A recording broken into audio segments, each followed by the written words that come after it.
the channel. So today I'm going to a Christian women's event. So this event is called Mum Me Afternoon Tea. So I'm actually going by myself because my mum's working today, but I'm just challenging myself to do kind of like more like solo events. So I've just got myself a Starbucks. So I've got, this is the like the lavender one, lavender matcha, and I got extra lavender. And then I also got myself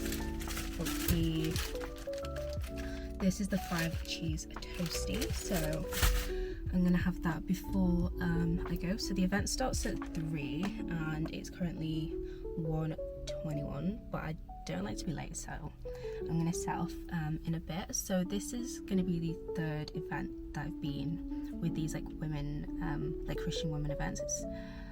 So I went to one at the beginning of the year, which was a vision board, and then I went to one last year.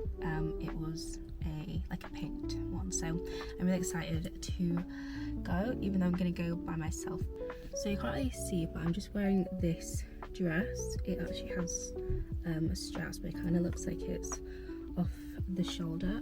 This dress is from Primark, and then I just have these kind of, I don't know what I call them, like Mary Jane, sorry the lighting is crazy, but just like these Mary Jane heels. They're actually from Faith, and I've had them like for years now, when like Debenhams was still a thing. And then I have my Birkin dupe that I got from Toad Slacks, and then I have my like regular jewelry on.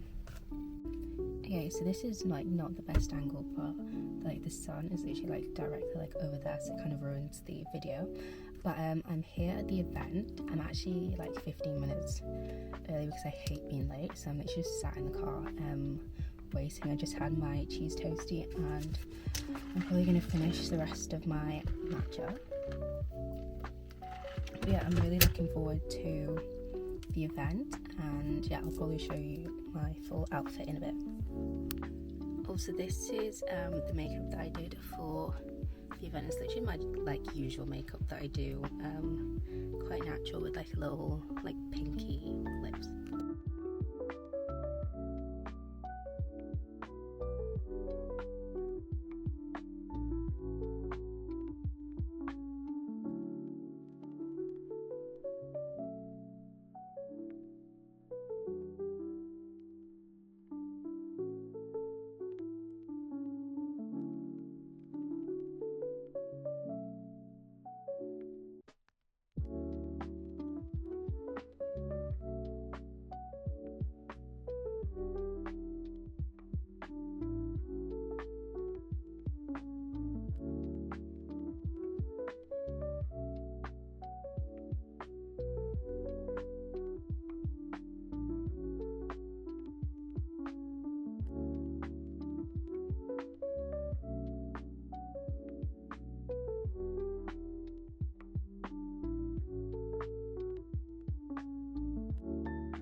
The Bible as well for us to learn from, and I think we can just see how different women in the Bible had different characteristics, whether good or bad. It kind of shows that even in our humanity, that God can use us, and it doesn't matter what our past was. It doesn't matter if like the line, like God still can use everyone and anyone.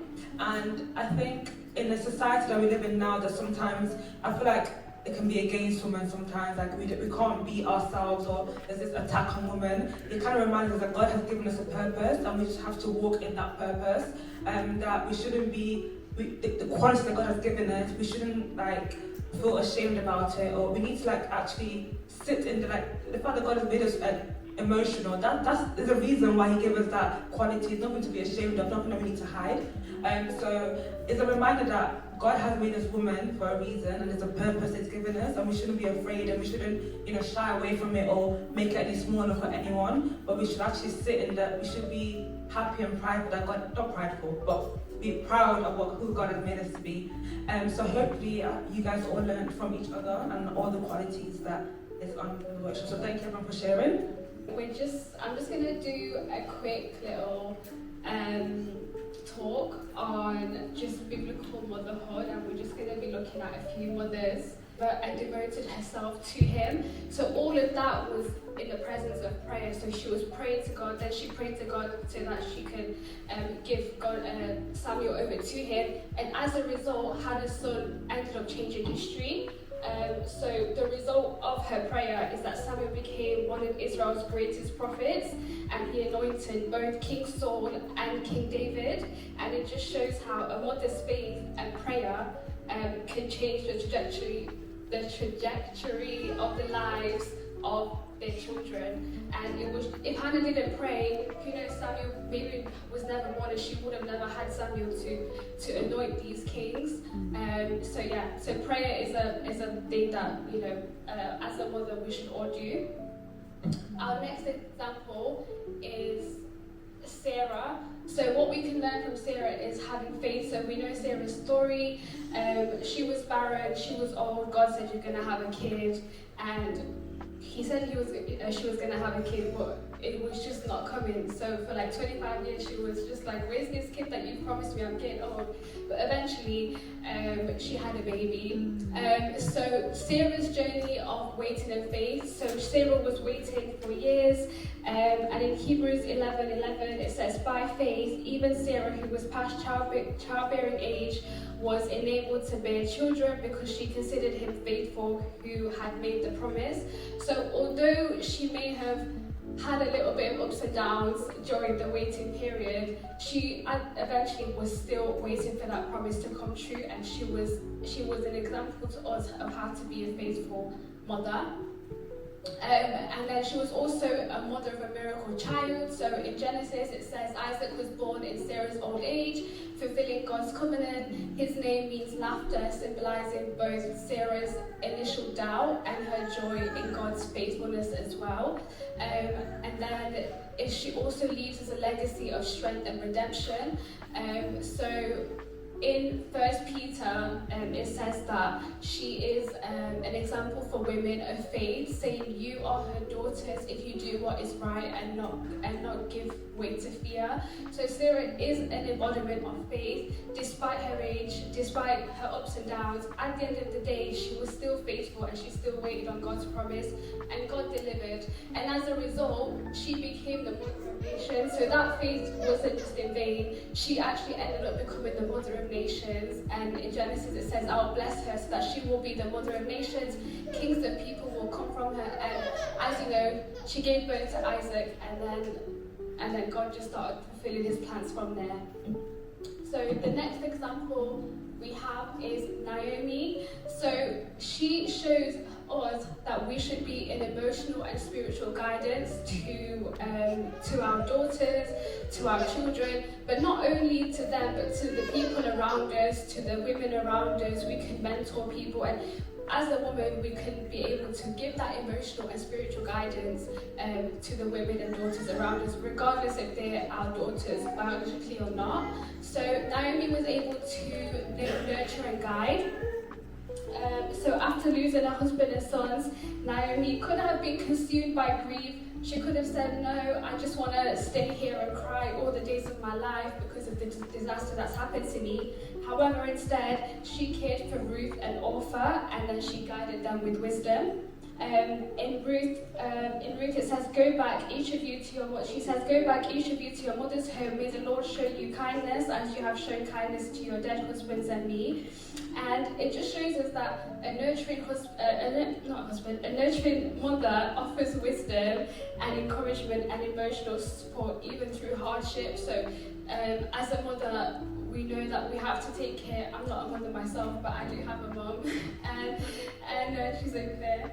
And what I've seen from my mom is, even though she might be going through times of hardness, and I might be going through times of hardness, she still has to be the parent for me. So it's important to have that emotional, spiritual guidance, because when you break down, you need someone that will be able to lift you up. And it's good to have that in your life. So Naomi taught and led Ruth in fear. So despite her own struggles, because Naomi, she was also grieving. It was her sons that have died. So despite that as well, she carried that, and she also carried Naomi as well. And Naomi continued to trust God's provision and guided Ruth to do the same. So she modeled faith and helped Naomi grow in her spiritual walk as well. And then Naomi was also able to help Ruth make good life choices. So as they went about their journey, went to a new land, etc., she actually led Ruth to Boaz, who she basically guided to know what Ruth should do, where Ruth should go, what she should be doing, etc. And that led to Ruth finding a husband and then finding Boaz as well. So as a result of Naomi's emotional and spiritual guidance towards Ruth, Naomi's nurturing legacy led to Jesus. So because Naomi nurtured Ruth, Ruth became a great grandmother to King David, and she became part of Jesus' lineage. So if Naomi had said, you know what, I'm full of grief, you're full of grief, let's do our own thing, Ruth would have never met Boaz, and she would have never been in the legacy of Jesus. So having an emotional and spiritual guidance is equally as important as having a prayerful mother, as well as having a faith-filled mother as well. And my last example is Jochebed. So she is the mother of Moses. So as most of you will know, when Moses was born, there was a decree out to kill all of the boys, and Jochebed actually ended up hiding Moses for 3 months, and she wasn't going to give in to what the king said. So Jochebed, she was the mother of Moses, Aaron, and Miriam, and she was one of the most courageous women in the Bible. She risked everything to protect her child, showing that motherhood is about faith, wisdom, and bold action. So Jochebed chose faith over fear, and it shows that in Exodus it says, when she saw that he was a fine child, speaking of Moses, she hid him for 3 months, but when she could hide him no longer, she got a papyrus basket for him and coated it with tar and pitch. So she was, not only was she courageous, she was smart enough to know what's going to float, what's going to hold my baby, what's going to make him sink, etc. And then Pharaoh had commanded the death of the Hebrew boys, but she refused. She said, no, my son is going to live, and she made a plan. And if she got caught, she could have got killed as well, because if she was hiding her baby and she was going against the king's word, she was not only risking her own life, but her son's life, and maybe her whole family's life as well. She had a clever strategy, and then that legacy, she left a legacy of bold motherhood, and that resulted in Moses being able to lead the Egyptians out of slavery, and Moses becoming the deliverer of Israel. And it was because of her bold and courageous actions that she was able to have faith in God, put everything together, and use tactics so that she will be able to let Moses live, basically, and then Moses to lead the Israelites out of Egypt. So those are the 4 women that, there's plenty more mothers that we can learn from, but these are just the ones that we chose. Starting off, we women are biologically and psychologically wired for nurturing. One thing that the research shows is there's a commonly known as the love hormone. I don't know if anybody knows what that is in scientific terms, but it's oxytocin. So research shows that oxytocin, which is released during childbirth and breastfeeding, strengthens mother-child bonding and enhances nurturing behaviour. So as soon as you give birth, basically, and you're nurturing your child, you release this chemical that can allow your child to actually bond with you, and that's only created when you are, when you become a mother. So that's something that your body naturally makes. Also, a mother's presence and emotional connection can shape a child's future as well. So these are the things that God has placed inside of us when He was making us, that allow us to be a mother. So a language that mothers use that is commonly known as motherese is that high-pitched sing-along voice that you do to your child. And research actually shows that it can actually help the child learn the language better. So that high-pitched, that you don't talk to your child in a monotone voice, like maybe the fathers do, I don't know. But the mothers, when they talk to their child, especially when they're young, they talk to them in this motherese sound, and it actually helps them to learn the language. So that's very fascinating.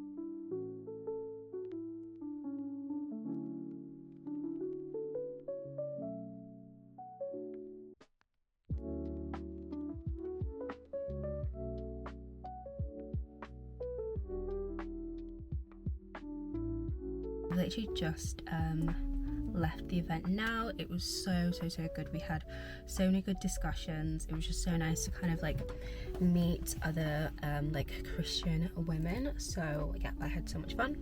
And they gave us all these candles. You can't see it, and then they had this little note that said thank you for celebrating with us. So that was really nice. Yes, I'm so excited for the next event that they have, so hopefully I'm going to vlog that one as well. I don't know when that's going to happen, but I think it'll be like in a few months time. But yeah, so thank you so much for watching this vlog. I hope you enjoyed it, and I will see you in my next video. Bye.